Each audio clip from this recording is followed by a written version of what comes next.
Hi, my name's Chad, and today I'll be talking about communication in my everyday life.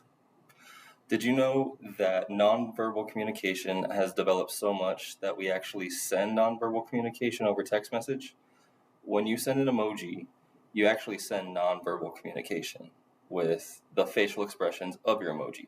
And the person receiving it will tend to decipher your text message a little differently with the emoji that you send, depending on the face. Today, we'll go through my research in which we'll talk about nonverbal communication, active listening, as well as self disclosure. In Karen Ackery's 2024 article about nonverbal communication, it elaborates that facial expressions are universally understood nonverbal communication. For example, when I go out to eat with my friends, if they have seafood, they'll try to have me take a bite of it, but my eyes will kind of clench up, I'll shrug back a little bit, get the chills, and with just that and nothing being said, they'll understand I don't want to bite, I don't like it, and they'll just stop trying. Also, with nonverbal communication is haptics. So, for example, if I had a friend that was going through a situation. My boyfriend just broke up with me today. I'm so sorry. We'll find someone else. Thank you. The hand on the shoulder let her know that I'm there for her.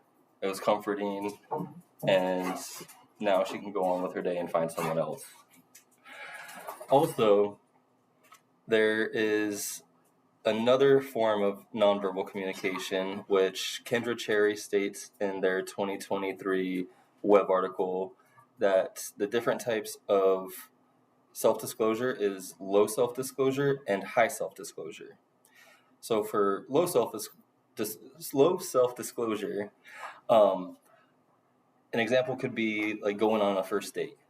So you tend to talk about music, favorite songs or bands, and with that information, it's not too personable. You can also talk about travel experiences, tend to stay a little bit more reserved because you don't want to be over disclosed because then you might scare them away. And if you like them, you want to keep it a little bit simple. With high self-disclosure, excuse me, you're more comfortable sharing, you're more open. So for my example, my workplace, I tend to be a little high disclosed with my coworkers because I'm there every day and we talk about life situations, and sometimes I can be a little more revealing than I should be in a workplace. But hey, it's work, coworkers. It's not terrible, but yeah.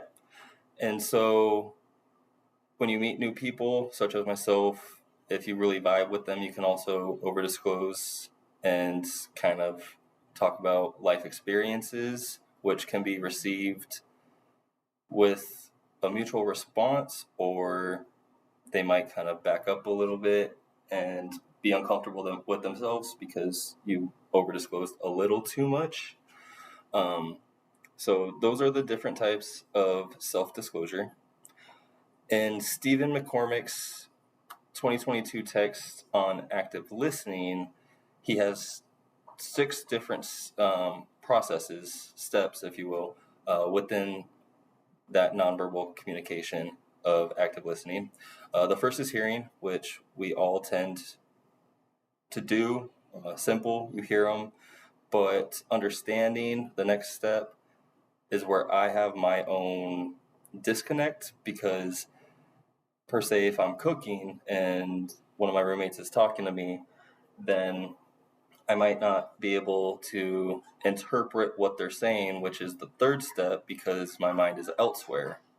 So you want to interpret it after you understand and heard it.